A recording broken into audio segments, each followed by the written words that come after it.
Aylaksı abimde şahittir. 5 yıldır bu derneklerin topluma faydalı dernekler olması için her yerde söyleye elimizde tüketiyoruz. Bugün burada sonuç alındı. Ona teşekkür ediyorum bir. İkinci konuya gelince burada özellikle Gaziantep'te bunun örneğini gördük. Değerli arkadaşlar, hepiniz ilgilendiriyor. Lütfen dinlerseniz. Gaziantep'te örneğini gördük. Gaziantep Belediye Başkanı parkların kenarlarına küçük binalar yaparak Yörük-Türkmen derneklerde tahsis etmiş. Hem parkların güvenliği ve korumasını sağlatılıyor, hem de o derneklere katkı yapılıyor. Dernekler burada çay satıyor, ihtiyaçlarını karşılıyor. Şimdi bizim burada çok fazla bir derneğimiz yok. Bir heyet oluşturalım. Gidelim bölge belediye başkanlarına gidelim. A derneğe, B derneğe. Hepsine ben gitmeye hazırım. Seninle benim yerim var. Allah'a şükür ihtiyacım yok ona. Ama hepinizle beraber bir proje hazırlayarak gidelim. Parkların kenarlarında Yörük Türkmenler korur. Ancak bu memleketlik. Yörük Türkmenlere derneklerine yerler alalım. Kira ödemesinler. Değerli arkadaşlar, konuşmacının birisi dedi ki davalarımız tahrip oluyor. Biz yaylamızla ilgili 3 yıldır beri dava açtık, davayla uğraşıyoruz. Serik Yörük Türkmen Derneği'nin dağları, ovaları, ören yerlerini, ırmakları, denizleri koruyabilir, müdahil olabilir diye tüzüğüne şey koyduk. Biliyorsunuz dernekler tüzüğüyle idare olur. Şu an Isparta Eğirdir ilçesinde Anabas Yaylası'yla ilgili derneğimiz davası devam ediyor. Oraya girmiyoruz. Bir kelime. Sayın Başkanım, bunlar konusu sen burada sadece reklam yapıyorsun. Hiçbirisine getirmeyeceğim bu sanatçının. Değerli arkadaşlar, bu konuya da mahkemeler açabiliriz, müdahale olabiliriz. Olamayanlar bizden destek alabilirler. Biz burada varız. Burada sizden bir şey istiyorum arkadaşlar. Projemizi Sayın Başkanımız, koordinatörüm anlatacak size. Benim Allah ömür verirse 3 yıl içerisinde daha bir sürü projelerimiz var. Keşke onları tartışabilseydik burada ama maalesef böyle bir ortam oluşmadı burada. Mutlaka bir üniversite olmazsa bile bir akademinin 500 dönüm serikte yeriyle ilgili çalışmalarımız devam ediyor. Proje araştırmasındayız. Mutlaka bu akademiyi kuracağız arkadaşlar. Bizim başka çaremiz yok. Akademisyenler işini yapacak, dernekler işini yapacak. Bundan sonra şenlikle, şölenle bunları artık koyduk. Yapmayacağız biz. Bunları da yapacağız. Hepinize çok teşekkür ediyorum. Çok yani saatlerce benim 60 tane elbisem var. Az önceki gördüğünüz elbiselerde. Keşke buraya müzemi açsaydı, 3 gün 5 gün onları tanıtsaydı. Teşekkür ediyorum. Evet, teşekkür ederiz. Peki. Projeyi kısaca Değerli kardeşlerim, değerli sanatçılar, sevgili sanatçılar, sizi saygıyla dinledik. Lütfen siz... Evet, dinliyoruz zaten. Dinliyoruz. Siz projeye geçelim. Değerli kardeşlerim, şimdi size samimi olarak bir şey sormak istiyorum. Yarın akşam evimize döndüğümüzde, kısım akrabalarımıza, çocuklarımıza ne yaptınız Antalya'da dediklerinde ne cevap vereceğiz? Ne yaptınız somut olarak dediklerinde? Önce o sorunun cevabını vicdanımızda bir hazırlayalım. Ne yaptık? Ama ben size bugün somut bir şey yaptığımızı göstermek istiyorum. En evvel ve her şeyden evvel bütün derneklere katıldıkları için teşekkür ediyoruz. Fakat özellikle Muğla'ya bir selam gönderiyorum. Evet, buradayım. Muğla'ya, Manisa'ya bir selam gönderiyorum. Neden? Neden? Evet, Afyon'a da bir selam gönderiyoruz. 2 gündür tartıştığımız bir konu var. Yörük kültürü Karaçadır. Evet, bir dünya devleti olan Osmanlı bir Karaçadır'dan çıktı. Doğrudur. İşte biz o Karaçadır'ı hala lafla değil, şovla değil, bizzat içinde yaşayarak ve yaparak yaşatmaya çalışıyoruz. Değerli kardeşler, 4 yıl önce yola çıktığımızda Mustafa Başkan'la bir rüyaydı bizim için. Çeşitli engeller vardı. Muğla'ya, onun için Muğla'ya selam gönderiyoruz. Sizlere de öneriyorum, tavsiye etmiyorum, öneriyorum. Çalış plajında İsmail Ozunoğlu'na selam gönderiyorum. Teşekkür ediyorum. Yörük kültürünü orada yaşıyor, yaşatıyor ve gösteriyor. Biz onu ilham aldık. Muğla'ya selam gönderiyorum. Enver Yalçın Bey'in özel müzesini geldik. Yörük kültürünü orada gördük, orada ilham aldık. Biz de yapalım dedik. Bir de Serikli olsun, Antalya ayağı olsun dedik. Ve Enver Yalçın abimizin müzesinden bir sözü bugünün özeti olarak niçin buradayız, niçin toplandık, niçin bu toplantıyı yapıyoruz? Bakınız, kayıtlara geçsin isterim lütfen, tek tek okuyacağım.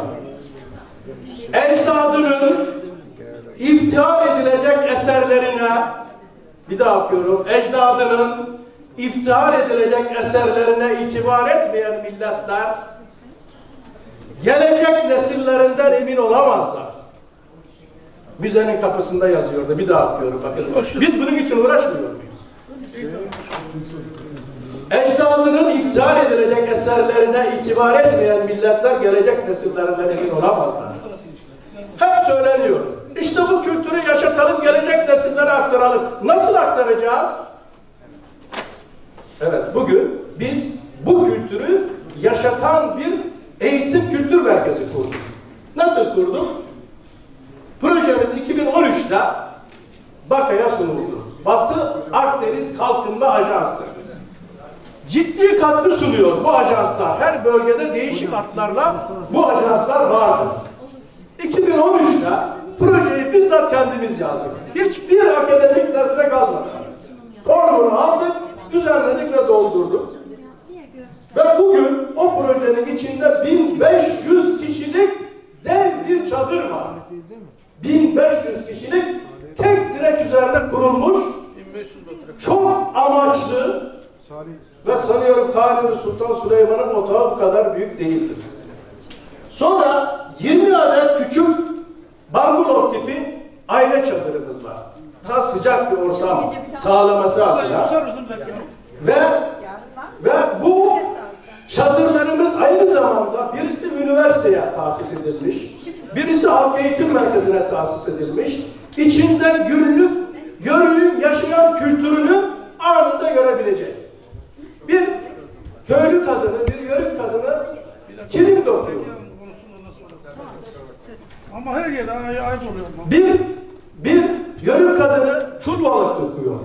Bir yörük kızı koyun sağıyor. Bir yörük kızı ekmek atıyor. Bu bizim projemizin özünde, temelinde var ve biz bu projeyi gelecek nesillere aktarmak için yaptık. Yani yörük kültürü böyle yaşatılır, gelecek nesillere böyle aktarılır. Bizim utanılacak, sıkılacak bir yanımız yok. Evet, dün biz buydik. Buradan buraya geldik diyoruz. Elbette kültürler de değişecek. Fatih Sultan Mehmet, Kanuni Sultan Süleyman bu kültürün içinden geldi geçti. Ve bizim bir hayvanat bahçemiz var. Başta küçükbaş hayvanlar olmak üzere. Bir çocuk parkımız var projemizin içerisinde. Otantik bir bahçemiz var. 3000 eserden oluşan bir yörük müzemiz var. Tamamen kendi imkanlarımızla kurduğumuz. Dişimizden, tırnağımızdan, hısım akrabamızdan, gerekirse harçlığımızı ödeyerek aldığımız eşyalardan oluşan bir müzemiz var. Keşke o müzeyi geçici olarak buraya getirip de sizlerin hizmetine sunabilseydik. Yani dün kullandığımız eşyalar bugün hala müzemizde sergilenmektedir. Ve açık kapalı alan lokantalarımız var tesisimizin içerisinde. Proje maliyetimiz 1 milyar 870 milyon. 1 trilyon 870 milyon eski parayla. 1 milyon 870 bin lira. Biz BAKA'dan 249 milyon lira hibe hakkımız vardı. Yani bakınız, BAKA bu projeye 249 milyon lira hibe veriyordu, karşılıksız.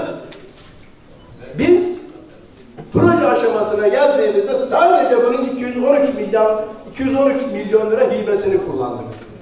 Ve biz bu tesisi bugün sadece BAKA'dan aldığımız 213 milyon lira hibeyle bitme noktasına getirdik. Daha henüz proje aşamasındaki haklarımızı kullanmadık.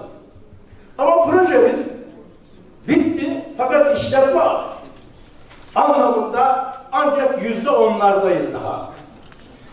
Bu 1500 kişilik çok amaçlı salonumuz aynı zamanda düğün salonu. Düşünün. Dedik ki dernekler kendi ayakları üzerinde dursun. Bütün problem bu.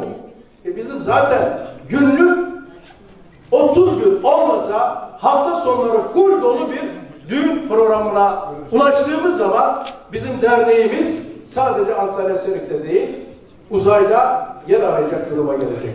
Diğer tesislerimizi işletmeye açtık ama ne yazık ki işletme konusunda hala yetersizliklerimiz amatörce. Biz tesisi kurduk ama profesyonel bir işletmeyi henüz beceremedik. Değerli kardeşlerim, bugün sizlere önerim şudur.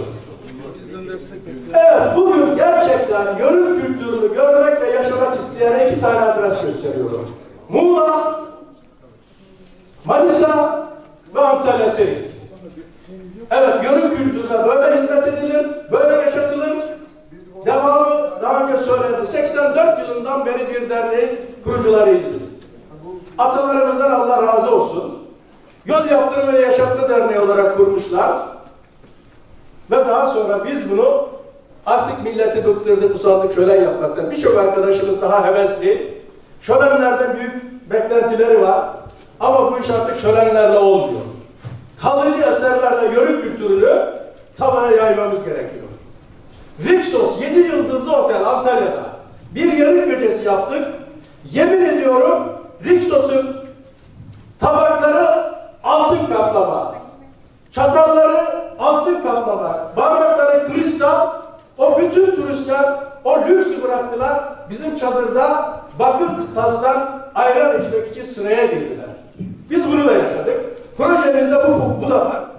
İnşallah böyle bir proje yapmak isterseniz size her alanda destek sunmaya hazırız. Sanıyorum en doğrusu da bu işi artık lafla değil, icraatla bir şeyler yapma zamanı gelmiştir diyorum. Hepinize teşekkür ediyor, saygılar sunuyorum.